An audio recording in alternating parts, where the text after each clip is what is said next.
আসসালামু আলাইকুম এভরিওয়ান, আশা করি আপনারা সবাই অনেক ভালো আছেন। আর আলহামদুলিল্লাহ, আল্লাহর রহমতে আমরাও অনেক ভালো আছি। আপনাদের অনেকের ডিমান্ড পেজে যেন আমরা রেগুলার ভিডিও পোস্ট করি। সো সেদিন আমি আর মানজিয়া ভাবে মিলে প্ল্যান করে বের হয়ে গিয়েছিলাম একটা ডে আউটিং এর জন্য। অ্যাকচুয়ালি প্ল্যান ছিল আমাদের ফ্যামিলির সবার যাওয়ার, কিন্তু আনফরচুনেটলি পরে আমার আম্মুর আর মাহিনাপুর যাওয়া হয়নি। আমার আসলে কখনোই তেমন একটা রেস্টুরেন্টে যাওয়া হয় না, কিন্তু একটা প্লেস অনেকদিন যাবত চোখে পড়ছিল সোশ্যাল মিডিয়াতে, এন্ড আজকে আমরা সেখানেই চলে এসেছি। এনি গেসেস আমরা দুজন মিলে কোথায় গিয়েছিলাম? দেখে হয়তো অবশ্যই বুঝে গিয়েছেন। ঘুরতে বের হওয়ার প্ল্যান করে প্রিয় মানজিয়া ভাবিকে নিয়ে চলে আসলাম নোঙ্গরে। And to be very honest, এতটা সুন্দর অ্যাম্বিয়েন্স এন্ড ওয়েল ডেকোরেটেড ইন্টেরিয়রের জন্য আমার কাছে নোঙ্গর অনেক বেশি ভালো লেগেছে। প্রতিটা কর্নারই ছিল অনেক বেশি ফটোজেনিক এন্ড যে কোনো প্রিয় মানুষকে নিয়ে সময় কাটানোর জন্য একদম পারফেক্ট একটা প্লেস ছিল। আর নোঙ্গরের লোকেশন হচ্ছে মিরপুর 12-তে। যাই হোক, এটা হচ্ছে নোঙ্গরের রুফটপ, বাট আমরা রুফটপে বসিনি, আমরা নিচেই ছিলাম, জাস্ট একটু ঘুরে ঘুরে দেখছিলাম। আমি আর ভাবি এটাই বলছিলাম যে আম্মুকে নিয়ে আসলে অনেক বেশি ভালো হতো, কারণ আম্মু এরকম সুন্দর প্লেস অনেক পছন্দ করে। হঠাৎ করে ওয়েলকাম ড্রিঙ্কস এর দিকে তাকিয়ে দেখলাম এটা আমার আউটফিটের সাথে ম্যাচ করেছে।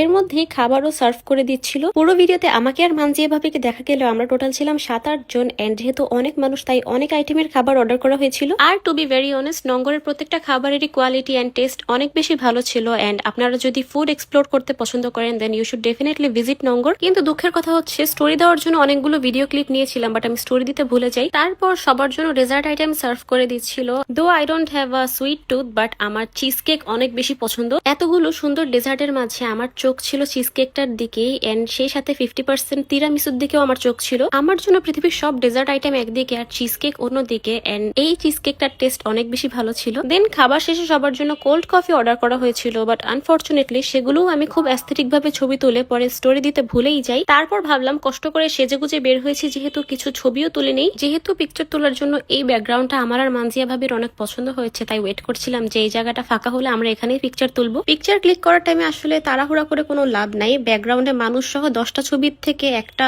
ক্লিয়ার ব্যাকগ্রাউন্ডের পিকচার অনেক বেশি ভালো। আমি এমনি ভালো পোজ দিতে পারি না, তার মধ্যে সেখানে যেহেতু অনেক মানুষ ছিল আমার পোজ দিতে অনেক বেশি শরম করছিল। দেন মানজিয়া ভাবি বললো গাড়িটার কালার নাকি আমার ড্রেসের সাথে একদম ম্যাচ করে, তাই সেখানে যেন পিকচার তুলি। আর পিকচার তুলে ইনস্ট্যান্টলি তখন আমি ইনস্টাগ্রামে পোস্ট করে দিয়েছি। সো আজকের ভিডিওটা এই পর্যন্তই। দেখার জন্য থ্যাংক ইউ সো মাচ সবাইকে। সবাই ভালো থাকবেন আর আমাদের জন্য দোয়া করবেন। আল্লাহ হাফেজ।